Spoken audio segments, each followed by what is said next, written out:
Well, let's slow it down.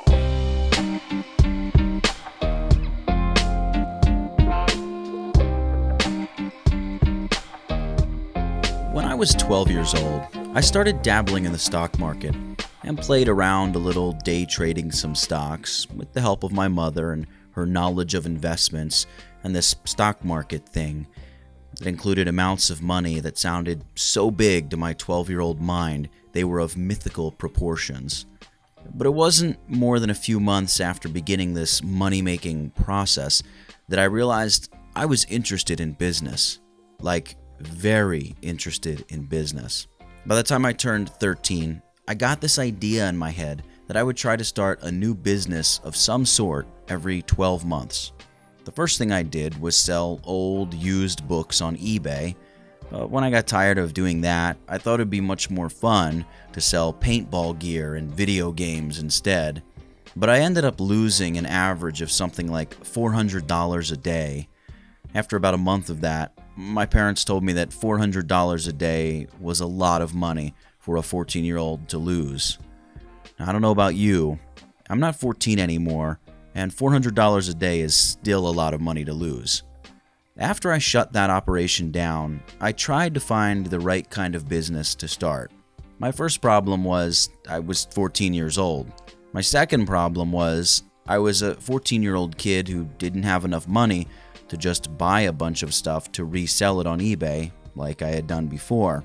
But I did have lots of newfound free time on account of the fact that my parents were no longer bankrolling my lose $400 a day eBay operation. The solution was hiding out there in the form of something that let me use other people's money while I would offer the only resource I had: time. I came up with an idea, and I found friends of friends, and friends of family around my town who I could convince to buy things at local flea markets, garage sales, online bulk lots of stuff, and let me resell that stuff on eBay and take 20% of the profits. They handle the buying, I handle the merchandise and selling it online, and they could handle the shipping of the sold products.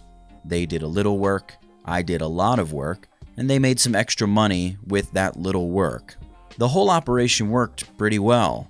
That is, until I almost got killed in a car accident one snowy night while riding my bike home. That's right, I wasn't the one in the car. I was the kid on the bike. It was a terrifying and exhilarating experience. As they say, some days you're the hammer, other days you're the nail. But we'll save that story for another time. It was time to take some of the money I'd made and start buying my own products to sell, and maybe look into building a website and a visual brand to go with my company.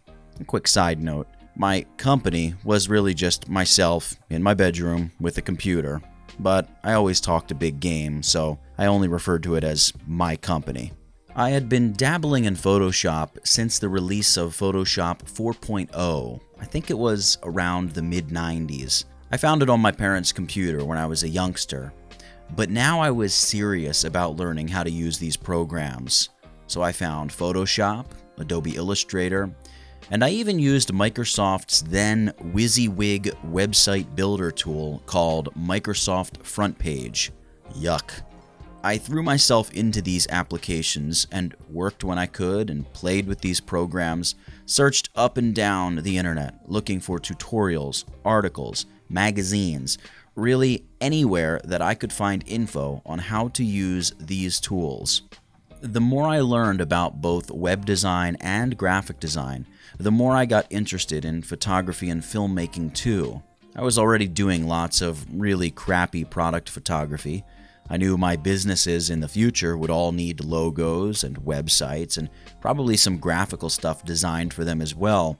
So I decided to really learn what I could about how to be a better designer, a better photographer, and just overall a more creative person, because I knew this would be something that would help me start these new businesses every year and save some money up front, because I could, in theory, do all that graphic and web design work myself. So fast forward about 2 years to 2006, and I started dabbling in creating video tutorials. because I realized that I couldn't find much tutorial help, and the stuff that I had found was usually not very helpful. Thus was born Tut Vid. I worked hard at it for about 2 years, then stopped to focus on design and photography from about late 2008 until the end of 2015, when I decided to come back to Tut Vid and get this channel going. Those years away from making tutorials and working as a designer, a freelancer, a freelance photographer, they taught me so much and gave me such awesome experiences that have really shaped and continue to shape my design and photography worldview. I never wanted to be a designer or photographer. I always wanted to be a business owner. I wanted to create an empire, create jobs, give people work, and build something from the ground up. I just sort of happened into the creative field, and it clicked, and I love it. When I was a kid, I wanted to start a roofing company or a landscaping company. I think it's safe to say that I didn't choose this design life. This design life chose me. Now, looking back on my foray into design and photography, the sort of up and down, back and forth kind of work path that has taken place in my life, it's taught me not to worry or stress out about where I'm headed or what kind of future there is in the thing that I'm working on at this very moment. Even in cases where things might seem bleak or stale, sometimes things open up and change when you just fully commit yourself to whatever it is you're doing. Be the best garbage collector you can be. Sell the living daylights out of that thing your boss thinks is the next big thing, but you're pretty sure it's junk. Or be the best CEO you can be.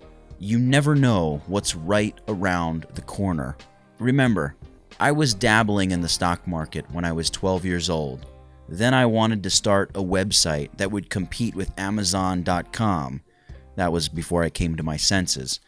I built websites, I animated logos, I played around with UI design, I animated characters in Macromedia Flash, and I learned ActionScript. I built WordPress themes, I wrote HTML, I wrote CSS, and about what felt like 100 other types of code. I did wedding photography for a few years, then portrait photography, then a few music videos, and then back to more portraits. And eventually, I came back to Tut Vid, and I fully committed myself to building this channel. I guess what I'm trying to say, aside from sharing my little story about getting into a creative field of work, is that sometimes stuff doesn't make much sense in the moment.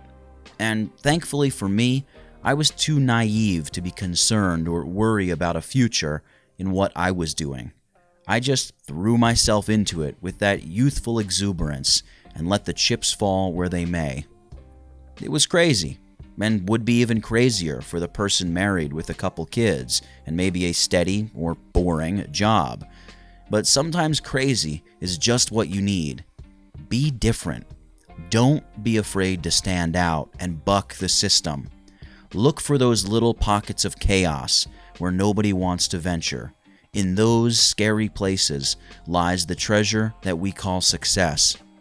And looking back on that aspect of my life as a business builder and a young entrepreneur, I can't help but be reminded of that famous quote by Steve Jobs: "The people who are crazy enough to think they can change the world are the ones who do."